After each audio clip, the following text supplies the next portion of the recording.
Nobody in operating room 3 understood why the timid night nurse was the only one still standing when the gunfire stopped, or how the same woman who whispered medication counts under her breath had just dropped a trained assassin before he could clear the surgical table.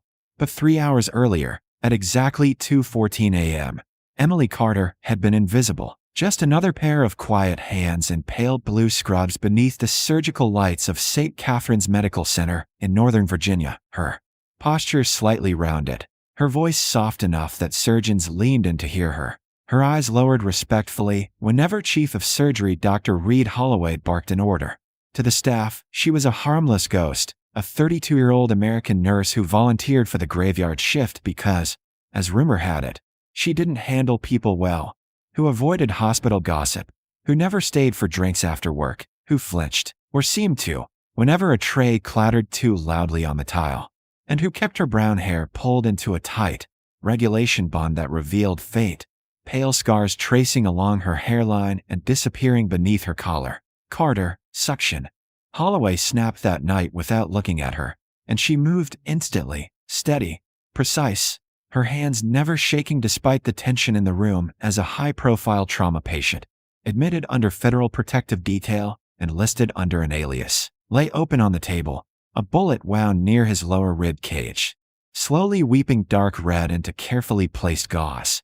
The interns whispered that the patient was some kind of accountant turned government witness, the kind who testified against violent men and needed armed guards outside his door. But Emily didn't whisper, didn't speculate, didn't even glance toward the armed federal agent posted beyond the glass, because she had already cataloged the exits, already noted the blind spots in the hallway cameras, already clocked the weight distribution in the agent's stance and identified the subtle bulge under his suit jacket as a standard-issue sidearm. She noticed everything, though no one noticed her, and when the anesthesiologist muttered, "BP's dipping," her response was immediate and calm.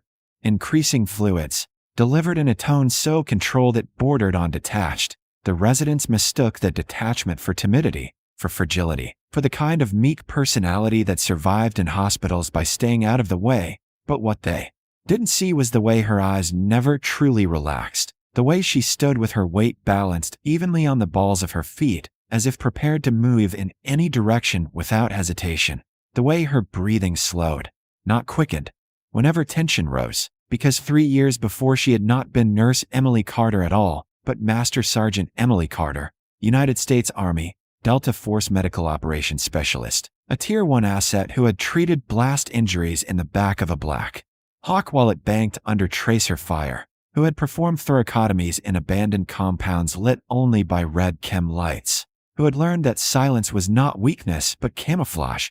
She had left that world abruptly after a mission went wrong outside Raqqa, after a rooftop extraction collapsed into chaos and the man she had been tasked to keep alive bled out despite her hands pressing desperately against a severed artery, after the debriefs and the classified condolences and the choice to disappear into civilian life with a sealed service record and a new kind of anonymity.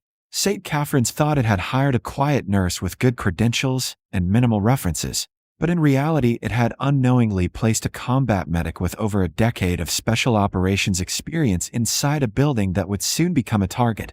At 2:16 a.m., as Holloway closed the fascia layer and muttered about weekend golf plans, the elevators at the far end of the surgical corridor opened with a soft mechanical chime that most of the staff ignored, but Emily's head tilted just slightly, not enough to draw attention, just enough to register the anomaly. 4 men stepped out wearing surgical masks and standard-issue scrubs, their badges clipped at identical heights, their movements synchronized without appearing overtly coordinated, their hands too relaxed at their sides for civilians navigating a hospital at that hour. She noted the cut of their shoes, tactical, not medical, the stiffness in their shoulders that suggested concealed body armor, the subtle bulge under one man's sleeve that indicated a suppressed compact firearm. "Carter, you're drifting," Holloway said irritably, mistaking her brief stillness for distraction. "Sorry, doctor," she replied softly, but her pulse had not increased, had not betrayed even a flicker of fear, because what she felt was not panic but confirmation. The federal agent outside the ear shifted uneasily, perhaps sensing something but not yet identifying it. And in the hallway, a nurse laughed at something on her phone, unaware that the four men were already adjusting their formation as they approached the secured wing. Emily's mind mapped the angles automatically: distance from or doors to nearest cover, time it would take to dim lights, weight of the stainless steel instrument trays if repurposed as improvised distractions, calculations layered over the sterile smell of antiseptic and cauterized tissue. She told herself she was done with that life, told herself that hospitals were sanctuaries, not battlegrounds. But when the first suppressed gunshot thudded like a dropped textbook and the federal agent's body hit the floor outside the glass with a dull, unmistakable weight, every trace of timidity vanished from her spine as if it had never existed. The intern screamed. Holloway swore. The anesthesiologist froze with his hands mid-adjustment. And Emily Carter, the quiet nurse no one looked twice at, straightened slowly to her full height. Her eyes no longer lowered. Her shoulders no longer hunched, the years of disciplined lethality settling over her like a second uniform. The assassins hadn't planned for resistance inside the or hadn't expected the night shift to contain anything more threatening than startled staff and panicked doctors. And they certainly hadn't accounted for the fact that the timid American nurse assisting with sutures had once cleared hostile buildings for a living. The second gunshot shattered the corridor window, alarms beginning to wail as red emergency lights flickered on, and while Dr. Holloway shouted for someone to call security, not yet understanding that security was already bleeding out on the tile, Emily moved toward the crash cart with deliberate calm, her voice low but firm as she said, "Lock the doors." And for the first time since she had walked into St. Catherine's under a borrowed name, there was no hesitation in her tone, no softness to mask what she truly was, because the battlefield had followed her into the operating room, and the woman everyone thought was too timid to hold eye contact was about to remind four professional killers why Delta Force medics are trained to do far more than stitch wounds. The assassins expected panic inside Operating Room 3, screaming staff, chaos, surrender, but they didn't expect the quiet night nurse to take control. When the second suppressed shot echoed down the corridor and the federal agent dropped outside the frosted glass, Dr. Holloway froze, demanding answers no one had, while the anesthesiologist whispered about moving the patient. But Emily Carter was already in motion, killing the overhead lights and plunging the ore into red emergency glow-ass. Her posture straightened and her voice hardened. Lock the doors. Now. When no one moved, she sealed them herself, then calmly retrieved a compact suppressed pistol from a hidden compartment in the crash cart, placed there months earlier for exactly this possibility. The doors burst open under force and the first assassin entered low and fast, but Emily fired twice center mass before he could adjust, dropping him in the doorway, then pivoted and disabled the second with controlled precision as stunned surgeons watched in disbelief. "You're a nurse," Holloway breathed. "I'm a medic," she replied, reloading smoothly as two more attackers repositioned outside, using darkness, cover, and a sliding instrument tray as distraction. She eliminated the third as he crossed the threshold, then advanced into the hallway after the fourth, moving with silent, practiced aggression. He fired first, she ended it. Minutes later, four trained killers lay motionless across polished tile, while alarms screamed and sprinklers hissed overhead. When federal tactical teams finally stormed the floor, they found the protected witness still alive, the surgical team back at work, and a woman in blue scrubs calmly wrapping a bandage around her own grazed arm. An agent lowered his weapon slowly and asked, "Ma'am, who are you?" Emily glanced once at the fallen man and answered evenly, "The help you didn't know you had," before turning back to the operating room, because her patient, not the gunman, was the one who mattered. By dawn, St. Catherine's no longer looked like a hospital. It looked like a secured federal crime scene wrapped in yellow tape and unmarked black SUVs. Agents moved with quiet efficiency, confiscating security footage, interviewing shaken staff, and sealing off the fourth floor, while the official story was carefully constructed somewhere far above anyone's pay grade.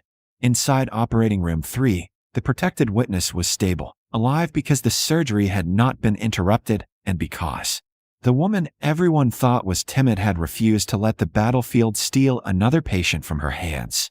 Dr. Holloway stood near the sink, staring at the dried blood on his gloves as if it belonged to a different world, replaying every dismissive comment he had ever made toward Nurse Emily Carter, every sharp instruction, every assumption that quiet meant weak. When she finally stepped out of the OR after scrubbing in again to finish what she had started, she found two senior federal officials waiting for her, their posture unmistakably respectful. One extended a small leather credential wallet she hadn't seen in 3 years, recovered from a secure database the moment her identity was confirmed. "Master Sergeant Carter," he said evenly. "We thought you were retired." She held his gaze, calm and unreadable. "I was," she replied. It wasn't defiance. It was truth. Retirement, in her world, was relative. Holloway approached slowly, as if afraid sudden movement might shatter whatever understanding had just formed. "You could have told us," he said, not accusing, just humbled. Emily shook her head slightly. "I wasn't here to be Delta," she answered. "I was here to be a nurse."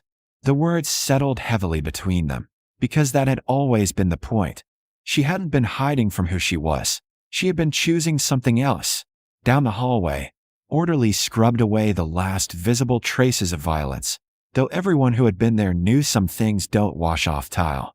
A young intern, pale and wide-eyed, finally found the courage to ask, "How did you stay so calm?" Emily looked at him for a long moment before answering. "Training," she said first, then added more softly, "and remembering what matters." What mattered was the patient still breathing because she had acted. What mattered was that the assassins had failed. What mattered was that the operating room, her operating room, had not become a slaughterhouse. The federal official cleared his throat gently. "We can relocate you, reinstate you. The teams would take you back in a second." It wasn't a casual offer.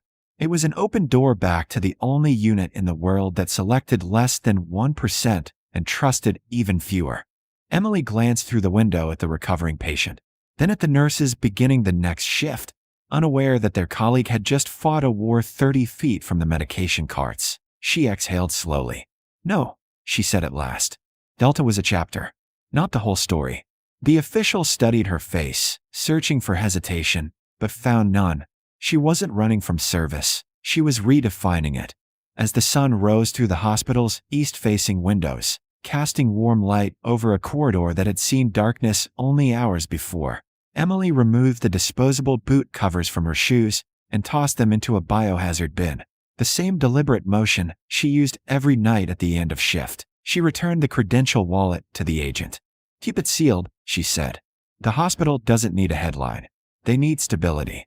He nodded once. "Understood."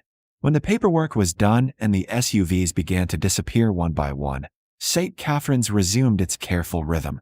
Monitors beeping, stretchers rolling, coffee brewing in the break room. But nothing was quite the same. Word spread quietly among those who had witnessed the night. The timid nurse wasn't timid at all. Dr. Holloway no longer barked orders at her. Intern stood a little straighter when she entered a room.